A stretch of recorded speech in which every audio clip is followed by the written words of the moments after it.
আসসালামু আলাইকুম ভিউয়ার্স, আপনারা সবাই কেমন আছেন? আশা করি আপনারা সকলে খুবই ভালো আছেন এবং সুস্থ আছেন। তো ভিউয়ার্স, আপনারা কিন্তু আমাদের পিসি বিল্ডের ভিডিওগুলোতে খুব ভালো রেসপন্স করতেছেন। সো আশা করি যে নেক্সট টাইম আপনারা আমাদের এই পিসি বিল্ডের ভিডিওগুলো খুবই ভালো রেসপন্স দিবেন। তো আমাদের চ্যানেলে কিন্তু 20,000, 25,000, 30,000 টাকার বাজেটের ভিতরে অনেকগুলো পিসির বিল্ড রয়েছে, চাইলে সেগুলো আপনারা দেখে নিতে পারেন। আর যারা আর কি আমরা মধ্যবিত্ত ফ্যামিলির, তাদের কিন্তু ম্যাক্সিমামের পিসি বিল্ডের জন্য বাজেট থাকে 35,000 টাকা। সো 35,000 টাকা বাজেটের ভিতরে খুব ভালো একটা পিসি বিল্ড আপনাদের দরকার। আপনারা চাচ্ছেন যে এটাতে ফ্রিল্যান্সিং করবেন, গ্রাফিক্সের কাজ করবেন, তারপরে ভিডিও এডিটিং করবেন, 1080p ভালো গেমিং করবেন, সব কিছু আপনাদের ভালো দরকার। তার জন্য আজকের ভিডিওটা আপনাদেরকে খুবই হেল্প করবে, কারণ আজকের এই ভিডিওতে আমি আপনাদেরকে দেখাবো যে 35,000 টাকা বাজেটের ভিতরে আপনারা কী ধরনের একটা পিসি বিল্ড করতে পারবেন এবং কোন কম্পোনেন্টগুলো খুবই ভালো হবে আপনাদের এই পিসি বিল্ডের জন্য। সো এই যে আজকে যে পিসি বিল্ডটা আমি আপনাদেরকে দেখাবো, এটার ভিতরে কিন্তু আপনারা চাইলে 180p খুব মোটামুটি ভালো গেমিং করতে পারবেন, তারপরে মোটামুটি 1080p যে ভিডিওগুলো আছে সেগুলো এডিট করতে পারবেন। তবে একটু যখন রেন্ডার দিবেন তখন একটু সময় বেশি লাগবে। আর ফ্রিল্যান্সিং তো মাস্ট বি আপনারা এই পিসির মাধ্যমে করতে পারবেন। তো সম্পূর্ণ ভিডিও জুড়ে রয়েছে আমি সজীব ইসলাম আপনাদের সাথে, এবং আপনারা দেখতেছেন ম্যাক্সিং প্রোডাকশন। তো চলুন আমাদের আজকের এই 35,000 টাকা পিসি বিল্ডের ভিডিওটা শুরু করা যাক।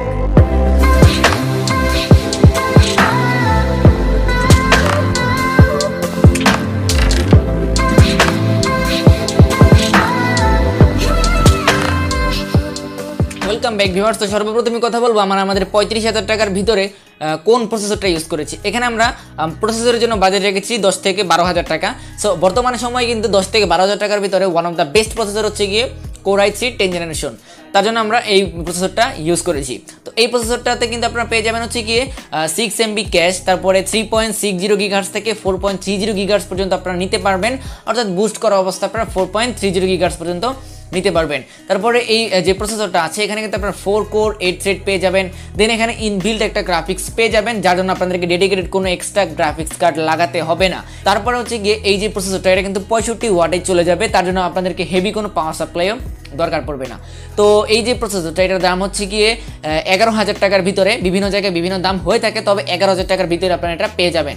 তো এই জন্য কিন্তু আসলে আমরা আমাদের এই প্রসেসরটা চুজ করেছি, কারণ 11,000 টাকার ভিতরে খুব ভালো একটা প্রসেসর এটা হবে। এখন কথা বলবো i3 10th জেনারেশনের জন্য আমরা কোন মাদারবোর্ডটা ইউজ করবো। যেহেতু আমাদের যে প্রসেসরটা আছে সেটা 10th জেনারেশনের, অর্থাৎ লেটেস্ট একটা প্রসেসর, তার জন্য খুব ভালো একটা মাদারবোর্ড এখানে ইউজ করতে হবে। তার জন্য এখানে আমরা ইউজ করেছি হচ্ছে কি গিগাবাইটের H410MH এই মাদারবোর্ডটা। তো এটা কিন্তু আসলে একটা মাইক্রোটেক্স মাদারবোর্ড, আর এই মাদারবোর্ডের ভিতরে কিন্তু আপনার দুইটা র্যাম লাগাতে পারবেন, NVMe M.2 সাপোর্ট দিতে পারবেন, তারপরে SATA SSD ইউজ করতে পারবেন, হার্ড ডিস্ক ইউজ করতে পারবেন, অনেকগুলো ফ্যান এখানে ইনক্লুড করতে পারবেন। তারপর হচ্ছে গিয়ে গ্রাফিক্স কার্ডের জন্য আলাদা জায়গা আছে, সেখানে আপনারা অ্যাড করে নিতে পারবেন। তো ওভারঅল বলা যায় যে মাইক্রোটেক্স বোর্ডের ভিতরে এটা খুব ভালো একটা বোর্ড, আর যেহেতু 10th জেনারেশনের প্রসেসর এটা কিন্তু দরকারি আপনাদেরকে। সো এই যে মাদারবোর্ডটা, এই মাদারবোর্ডটার দাম হচ্ছে গিয়ে 7,400 টাকা। তো গিগাবাইটের H410MH এই মাদারবোর্ডটা কিন্তু 7,400 টাকার ভিতরে খুব ভালো একটা মাদারবোর্ড হবে। এখন কথা বলবো আমরা আমাদের পিসি বিল্ডের জন্য র্যাম কোনটা ইউজ করেছি। যেহেতু র্যাম খুবই ক্রিটিক্যাল একটা বিষয়, খুব ভালো র্যাম ইউজ করতে হবে, তা না হলে কিন্তু পারফরমেন্স ভালো পাওয়া যাবে না। সো তার জন্য আমরা এখানে ইউজ করেছি হচ্ছে গিয়ে Corsair ব্র্যান্ডের LPX 8GB একটা DDR4 এর 3200 বাসের একটা র্যাম। সো আমাদের যেই প্রসেসর আর মাদারবোর্ড এটা কিন্তু 2663 বাস পর্যন্ত নিতে পারবে, 3200 বাস পর্যন্ত নিতে পারবে না। সো তার জন্য 3200 বাসে নিয়েছি, কারণ ভাই আপনার 2663 মেগাহার্টজের র্যামটার দাম মাত্র 200-100 টাকা কম, তার জন্য আমরা আর কি 3200 বাসের র্যামটাই নিলাম। তো এটা কিন্তু খুব ভালো একটা র্যাম হবে আপনাদের যে এই পিসি বিল্ডের জন্য।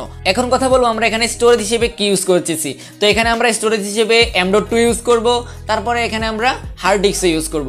যেহেতু আমাদের বাজেটটা একটু বেশি, তার জন্য আমরা দুইটা জিনিস ইউজ করতে পারবো। এখানে আমরা SSD হিসেবে ইউজ করেছি হচ্ছে গিয়ে HP EX 900 এর একটা 250GB একটা M.2 এখানে ইউজ করেছি। তো এই M.2 এর কারণে কিন্তু আপনাদের যেই পারফরমেন্স সেটা কিন্তু একেবারে বলা যায় যে 3 ডাবলের উপরে পেয়ে যাবেন। কারণ শুধুমাত্র যদি আমরা হার্ড ডিস্ক ইউজ করতাম সেক্ষেত্রে আপনার বাজেট 3,500 টাকা কমে যেত, বাট 3,500 টাকা আমরা এখানে অ্যাড করে খুব ভালো একটা পারফরমেন্স কিন্তু নিয়ে আসতে পেরেছি। শুধুমাত্র র্যাম আর প্রসেসর লাগালেই কিন্তু আপনার পিসিটা ফাস্ট হবে না, আপনাদেরকে অবশ্যই একটা M.2 ইউজ করতে হবে। তো এই M.2 এর প্রাইস হচ্ছে কি 3,600 টাকা। তো 3,600 টাকার ভিতরে খুব ভালো একটা M.2 হবে। আর এখানে আমরা হার্ড ডিস্ক হিসেবে ইউজ করেছি হচ্ছে গিয়ে Toshiba ব্র্যান্ডের 1 TB এর একটা হার্ড ডিস্ক, যেখানে আপনারা এটার প্রাইস হচ্ছে গিয়ে 3,500 টাকার ভিতরে আপনারা পেয়ে যাবেন। এখন কথা বলবো আমরা এখানে PSU অর্থাৎ পাওয়ার সাপ্লাই হিসেবে আমরা কোনটা ইউজ করেছি। যেহেতু আমাদের যে প্রসেসর সেটা 65 ওয়াটে চলবে, তারপরে র্যামটাও খুব কম ওয়াটে চলে যায়, তার জন্য আসলে এখানে আমরা আবার আমাদের কোনো গ্রাফিক্স কার্ডও নাই, তার জন্য এখানে আমরা Corsair ব্র্যান্ডের CB450 খুব পাওয়ারফুল এবং খুব পপুলার একটা পাওয়ার সাপ্লাই এখানে ইউজ করেছি। এই পাওয়ার সাপ্লাইটার দাম কিন্তু 3500 টাকার ভিতরে আপনারা যে কোনো জায়গায় পেয়ে যাবেন। 3500 টাকার উপরে এটা মোটেও যাবে না, 3500 টাকার ভিতরে পেয়ে যাবেন। আর এই পাওয়ার সাপ্লাইটা কিন্তু 80+ ব্রোঞ্জ সার্টিফিকেটের একটা পাওয়ার সাপ্লাই, এবং এই পাওয়ার সাপ্লাইটাতে আপনার 3 থেকে 4 বছরের পর্যন্ত গ্যারান্টি পেয়ে যাবেন। তার জন্য 3-4 বছর খুব মাথায় একেবারে তেল দিয়ে ঘুমান, কোনো সমস্যা হলে নতুন পাবেন। আপনারা যেই ধরনের পিসি বিল্ড করেন না কেন সবসময় একটা ভালো পাওয়ার সাপ্লাই ইউজ করার চেষ্টা করবেন, কারণ বলা তো যায় না কোন সময় বৃষ্টি হয় আর কোন সময় বজ্রপাত হয়। বজ্রপাত হলে কিন্তু আপনাদের পিসিটা নষ্ট হয়ে যেতে পারে। সেক্ষেত্রে যদি ভালো কোনো পাওয়ার সাপ্লাই থাকে সেক্ষেত্রে কিন্তু কোনো সমস্যা হবে না। এখন চলে আসলাম একেবারে সবশেষ পয়েন্ট, অর্থাৎ আমরা কেসিং হিসেবে কোনটা ইউজ করব। তো এখানে ক্যালকুলেশন করে বোঝা যাচ্ছে যে আমাদের যে প্রাইস সেটা আপনার 35,000 টাকার ভিতরে 32,500 টাকার মতো হয়ে গেছে।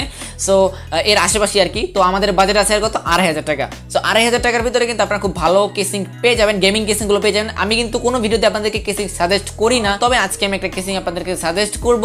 সেটা হচ্ছে গিয়ে এক্সট্রিম ব্র্যান্ডের 1922 ATX একটা গেমিং কেসিং। এই কেসিংটা যদি আপনারা চুজ করেন তাহলে মনে হয় না যে খারাপ হবে।